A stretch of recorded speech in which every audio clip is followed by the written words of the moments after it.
What's going on, folks? Hope you're having a good day. So the 1794, the 2020 that I had for a week, it has just left. We are sitting back in the Platinum, and we're going to take it for a ride in a moment. But I wanted to talk a little bit about the 1794, a couple things I liked, a couple things I disliked, and I'm going to answer a question that everyone seems to ask me. If I like the 1794 so much, why did I get a Platinum over a 1794?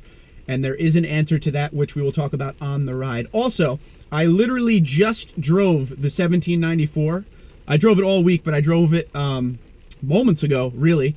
And now I'm jumping in the Platinum for the first time in a week, and I want to see what it feels like to go from stock Tundra 5.7 I4, well, I messed that up. Stock Tundra 5.7 liter I-Force V8 to a supercharged V8 5.7 liter. I want to see what the direct difference is as far as feeling with the truck is, because that 5.7 actually felt fine. It didn't feel like it was lacking power in any way, shape, or form. So now I really want to see what this is like, because you forget after a week, a straight week of driving something else. It is a pleasure to be back in this truck. So takeaways real quick from the 2020. I really like their new screen. I love the fact that they have the shark fin going on versus the antenna on the fender. I know some of you don't like that for a few reasons. Some of you have roof racks. Some of you talk about garage clearance, which is already tough, and that shark fin may put it out of reach as far as getting in your garage. But overall, I think the Tundra is headed in the right direction. We got a next generation coming up, model year 2022. So it's good to see Toyota is still putting stuff into the new Tundra now, or not the new Tundra, but the current Tundra now. They're not just giving up and waiting. They're still doing little things here and there. Push button start. I'm a fan of push button start, but I really don't care if I have to use a key or not. It's not that big of a deal to me. The screen, the whole gauge cluster set up on the new 2018 and up Tundras, I'm a fan of that. I'm a fan of the Toyota Safety Sense features. I was messing around a little bit, you know, with the radar cruise control and everything like that, which if you look at my 2018 1794 video playlist, I did a test video in that one with that, so go check that out. Overall, it was just a nice truck, and like I said, I love the 1794. I love the interior of the 1794. I can't lie to you. Whether you guys call it tan or orange, because I've heard both, it's just what I'm into. I like it. Of course, we had that video where I talked about some of the things I would change in the 1794 to make it my own as far as the interior. Now that we're sitting in the Platinum, I will show you why a lot of people, I think, like the Platinum more. Even though there still is the silver, there still is the machine silver, there still is the chrome and the black, everything flows together nicely here.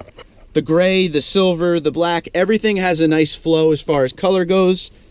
So this is a lot of the reason why people pick the Platinum over the 1794. As we talked about, the interior has kind of just a splash of colors going everywhere, because this in the 1794 is wood grain, that's still silver, all of this is still there, it just has a splash of the tan leather and the wood grain. One thing I like about the 1794 way more, this is leather wrapped steering wheel. The 1794 is leather wrapped here, but this is like a simulated wood grain that almost feels like a rubber, but it is very grippy, and I like it a lot more than this. This is the older steering wheel. This is obviously a 2017 Platinum. This is the older setup here and the older screen. So overall, I was very happy with the truck. Like I said, the only cons would be the amount of money I would have to spend to make that 1794 my own. I'm not a big fan of chrome, so we'd have to change out the grill and everything like that. So what we're going to do is we're going to get on the road right now. We're going to see how this thing feels to be back in a supercharged Tundra. Can't wait. And then we're going to talk about why I decided to go for the Platinum over the 1794, even though the 1794 is my favorite trim. So let's get on the road.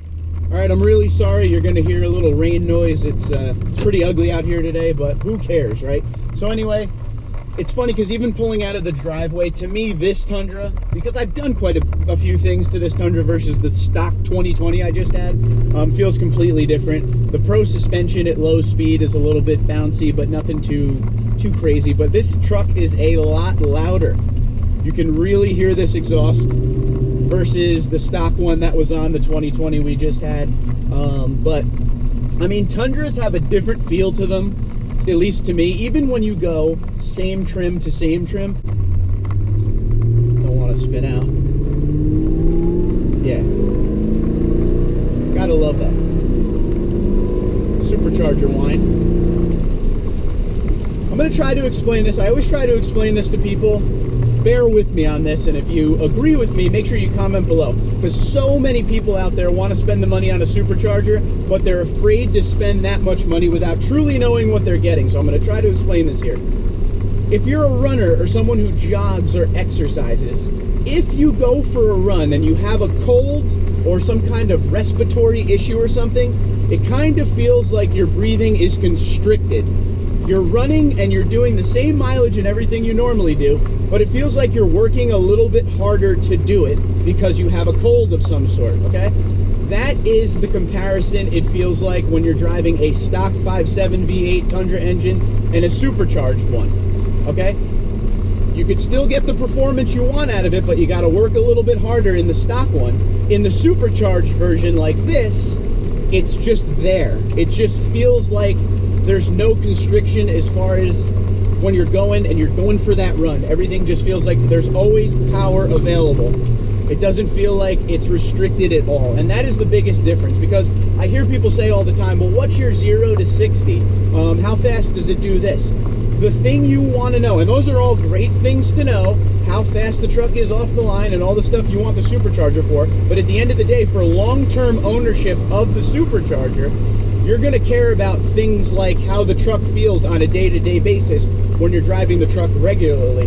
And the one thing I always say to people is the supercharger is not intrusive. It's there when you want it, but it is a normal driving experience. Before I got a supercharger, I thought it was going to be one of those things that, you know, I would always have to worry about, you know, squealing the tires and everything when I was going just to the grocery store or to work or something. It's not like that at all. When you're on the pedal normally, yeah, you hear it. You hear the supercharger whine, but overall, it is only there when you want it to be. All right, so the supercharger is totally worth it at the end of the day if you have the money, but if you don't worry about it. The 5.7 V8 is still a nice, powerful engine. You will enjoy it. It's not sluggish. It's a great engine all the way around. So the last thing we got to talk about today is, and I get this one a lot, and I don't know why I've never answered it. Excuse me. If you love the 1794 trim so much, why did you end up getting a Platinum? And I'm going to be very honest with you right now. And that answer is cost. Now, they're pretty much the same cost. This truck was actually sticker $53,000, and the 1794 and Platinum are of the same trim level. The 1794 is the Western package, all right? The reason, and what I mean when I say cost, the reason I went with this truck is because I was trying to do a TRD Pro build on this truck. Because if you look back at my older videos, I did it in 2017, my biggest gripe with the TRD Pro that I had is it had no luxury features whatsoever, okay? So what I wanted to do is I wanted to take a luxury Tundra, like the Platinum or the 1794, and turn it into a Pro to show you what it would be like to have everything the Pro has, but all those luxury features. Now, in the years since, the Pro has definitely come out with a lot more luxury features. In 2015, it was actually fabric cloth on the inside. 2016, they went to leather. In the 2019 and up Tundras, you get the moonroof and everything. So they're definitely moving in the right direction. But at that time, cost was what I was worried about. And the reason we went Platinum is because it already came with the body color bumpers. There was a lot less chrome to get rid of. And to be honest with you, I didn't have the money to make the interior of the 1794 the way I wanted it. It was one of those things where this interior looks good the way it is. I didn't have to spend a lot of money on this. I wanted to spend money on the suspension, the skid plate, the dual exhaust, all of the stuff that really make that TRD Pro a TRD Pro. So that was the main reason why I went Platinum over 1794, was how much it was going to cost for me to make that luxury trim Tundra into a TRD Pro for the least amount of money possible. So that's the true answer. That's it. I was just trying to save a little cashola. But let me know what you think. Overall, what are you a fan of more, the Platinum or the 1794? Which one do you like more? Do you agree with me about the interior? Because even with the little bit of chrome silver and all that stuff in here, with the black interior, it looks great and everything matches in here. So tell me what you think. Twitter, Instagram, LinkedIn, Facebook, at TundraDude34, TundraDude34@gmail.com. I highly recommend the 2020 1794 if you're out there for it, but let's hear it. Which one do you like better, Platinum or 1794? Have a great day.